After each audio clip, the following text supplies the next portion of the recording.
Professora, é natural de Londrina e vai compor o Conselho de Assistência Social da Transição. Ela vai trabalhar diretamente com a senadora Simone Tebet, com a ex-ministra Tereza Campelo e com o deputado federal por Minas, André Quintão. Márcia Lopes foi entrevistada hoje de manhã pela equipe da Jovem Pan News de Londrina, formada pelos jornalistas Raquel Rodrigues e Vinícius Buganza. Já deixo o meu abraço aqui para eles. A integrante da equipe de transição do governo começou a conversa falando do convite para fazer parte dos trabalhos que estão acontecendo em Brasília. Vamos conferir. De fato, eu não esperava ser chamada. Nós temos hoje, pelo Brasil afora e mesmo lá em Brasília, quadros, né, importantes para participarem dessa transição. E aí, na terça-feira, eu estava no Recife fazendo uma palestra num congresso. E aí a deputada federal, presidente do partido e membro da coordenação da transição, né, Gleice Hoffmann, me ligou dizendo que a convite do presidente Lula, então, eu estaria sendo integrada à comissão de transição junto com Simone Tebet, Tereza Campelo e André Quintão. E eu nem tive tempo de dizer, vou pensar, né? Ela já deu as coordenadas do que a gente deveria fazer e começar a trabalhar, porque é um tempo muito curto, até 31 de dezembro. Já fizeram alguma reunião? Não, a gente fez contatos, né, assim, online, no WhatsApp, online. Temos uma reunião segunda-feira às 16 horas, todo o grupo, e provavelmente na terça ou quarta estaremos em Brasília, né? Cada um está se reorganizando, né, porque de fato nós teremos que ter uma dedicação, né, praticamente exclusiva a esse processo agora. 4 horas e 17 minutos, essa daí é a Márcia Lopes, que também comentou a situação da assistência social no país e das negociações que o novo governo vai fazer para tentar garantir recursos para os programas. Não dá para dizer, primeiro vamos resolver aqui o teto de gastos, vamos respeitar né, o que está estabelecido, para depois pensar. Não vai pensar, porque não tem, né? Aí não tem saída. Então, me parece que o presidente Lula, e ele tem dado todos esses, né, ele tem feito essas falas, quer dizer, nós temos que acabar com a fome. Voltou a fome, não podia ter voltado, não precisava ter voltado. Hoje nós tínhamos saído do mapa da fome e voltamos. Então são 33 milhões de pessoas que passam fome. A população de rua cresceu demais. Então, a juventude completamente desestabilizada, sem rumo. Então, o que vai acontecer é que nós temos que achar uma equação. E tem equação. E aí, por isso é que eu digo que os bons quadros, né, de técnicos, servidores ainda, eu tenho conversado com servidores federais, né, tem equação. Agora, acabou de sair uma nota importante de uma entidade da coalizão Direitos Valem Mais, eu posso mandar para vocês, que vai argumentando e apontando as saídas, né, para o orçamento na área de saúde, educação, assistência social e segurança alimentar e nutricional. Então, ou seja, a prioridade é iniciar um governo respondendo à população com aquilo que é necessidade extrema, que é ter renda, que é ter atendimento, proteção às suas situações, né, de violência, para ter acesso aos alimentos. Já se está fazendo um estudo sobre a inflação dos alimentos. Como a gente pode né, já melhorar isso para que a população tenha o recurso, tenha o Bolsa, a renda do Bolsa Família, e tenha possibilidade de comprar os alimentos. Tá aí, a gente está ouvindo então a ex-ministra, que também confirmou que um relatório sobre a área social deve ser entregue para a coordenação da equipe de transição até o mês de dezembro. Márcia Lopes também reforçou que não deve ser ministra neste novo governo. Vocês acreditam que vão ter um posicionamento de tudo isso até quando? Até dezembro. Até dezembro. Né? Sim, até dezembro nós temos que entregar um relatório consistente, né, para que o presidente Lula, ao escolher os seus ministros e ministras, né, já deem o tom, né, de como é que começa 1º de janeiro, né? Porque o governo começa e a população, eu já estou vendo isso, eu tenho recebido já, né, centenas de mensagens. Olha, tem que ver aqui, essa área tem que voltar a funcionar, isso é importante, né?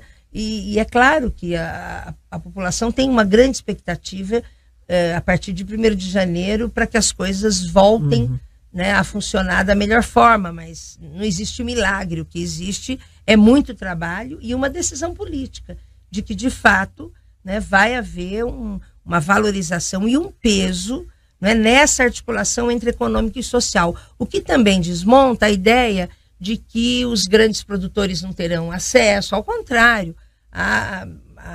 tanto a agricultura familiar quanto o agronegócio, né, eles fazem parte de um mesmo campo da economia, né, e isso vai acontecer.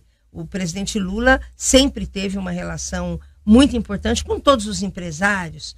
O Conselhão, o Conselho de Desenvolvimento Econômico e Social, reunia o maior PIB do Brasil, né, e lembra, a doutora Zilda Arnes participava, né, até o representante nacional dos estudantes, enfim, para ter um diálogo no sentido de como é que a gente acelera esse processo, né, da economia, do desenvolvimento, de geração de trabalho e renda, né, e aí todos os atores no Brasil são fundamentais. Tá aí, entrevista, trechos da entrevista com a ex-ministra Márcia Lopes, que participou hoje mais cedo do RN Dia Paraná, aqui na Jovem Pan News. Mas a gente tem que passar a bola pro Juliano Pedroso, nosso comentarista, para falar do nome desta integrante da equipe de transição na pasta no grupo de direitos humanos, né, do governo petista, porque ela tem um histórico, né, Pedroso? E parte desse histórico de Márcia Lopes se cruza com o irmão dela, Gilberto Carvalho, que foi chefe de gabinete dos governos Lula, ministro de Dilma. O que isso representa? E colocando ela fora dos ministérios, o que também representa isso?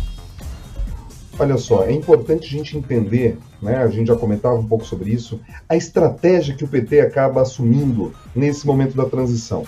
Eu comentava que eles têm procurado ocupar espaços centrais, né, no que a gente chama na cozinha, que é o Ministério do Planejamento, Fazenda, esses grupos temáticos, e nessas outras áreas, que daí eles trazem outros aliados, como é o caso dessa área social, da política social, que você tem, por exemplo, a Simone Tebet capitaneando, daí você percebe que junto com esses aliados, eles trazem pessoas históricos do PT, pessoas também muito ligadas ao Partido dos Trabalhadores, para acompanhar esses trabalhos, e principalmente pessoas muito experientes.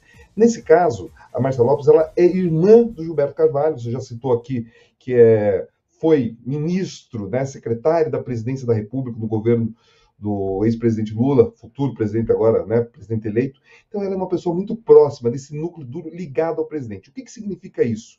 Que os aliados eles terão essa possibilidade de impactar nas sugestões, no plano de governo, no que deve acontecer, mas sem se deslocar, sem descolar daquelas que são as concepções do PT. A gente escutou agora ela falando, por exemplo, quais seriam os rumos, quais são os programas que devem voltar, e é justamente isso. Essa área social, como foi, né, na primeira gestão do Lula, como foi na gestão da Dilma, é a grande aposta do PT. O que a gente tem acompanhado de diferente, Escola, é que quando você teve lá no Lula 1, você teve, por exemplo, muitas ações de ajuste fiscal, você teve uma política fiscal e econômica mais enxuta para possibilitar esses programas sociais, você teve a unificação de programas sociais que viabilizaram o Bolsa Família. O que a gente tem acompanhado agora é que, diferente de um ajuste econômico para viabilizar esses programas, o que tem se discutido é o waiver, né, que é o fura-teto, que é a possibilidade de você ter um recurso adicional através da PEC da transição, que, né, iria suprir os valores necessários para poder atender o Bolsa Família, né, que eles pretendem retornar o nome do Auxílio Brasil para Bolsa Família, e inclusive mantendo os R$600 e um valor adicional por criança. Então, essa política redistributiva, ele é um dos pontos chaves ali do que deve acontecer nesse novo governo do Lula. E quando ela fala dessa questão dos ministérios, na verdade é o seguinte, todas as pessoas que estão compondo a comissão de transição, elas têm recebido a informação, olha, estar na comissão de transição não significa que vocês terão acesso aos ministérios. Mas o histórico da outra comissão de transição, que foi lá em 2002, porque depois disso o PT ele teve mandatos sucessivos, as pessoas que estiveram na comissão de transição naquele momento participaram ou dos ministérios, ou dos cargos de segundo escalão, ou das estatais. Então, assim, é inegável que as pessoas que hoje ocupam essas posições, provavelmente elas terão posições de destaque no governo, sim. Não se tem antecipado nomes para ministérios, cravado olha, essa pessoa é o ministro, mas são pessoas importantes no direcionamento dessas políticas públicas e vão ter um impacto, sim, nessa composição do governo. Escola. Daí, obrigado, Pedroso, por enquanto. Daqui a pouco a gente volta com mais informações em relação à transição, em relação a tantos outros assuntos aqui no RN Opinião. Mas agora, às 4h26, é hora dos ouvintes. Olha só, aqui na nossa live tá bombando, viu? Tá bombando, o pessoal torcendo o nariz para esse nome paranaense na equipe de transição aqui. Nossos amigos de todas as tardes estão fazendo chacota com o meu nome, mas, gente, a informação é paranaense. Vale que nós temos, como jornalistas,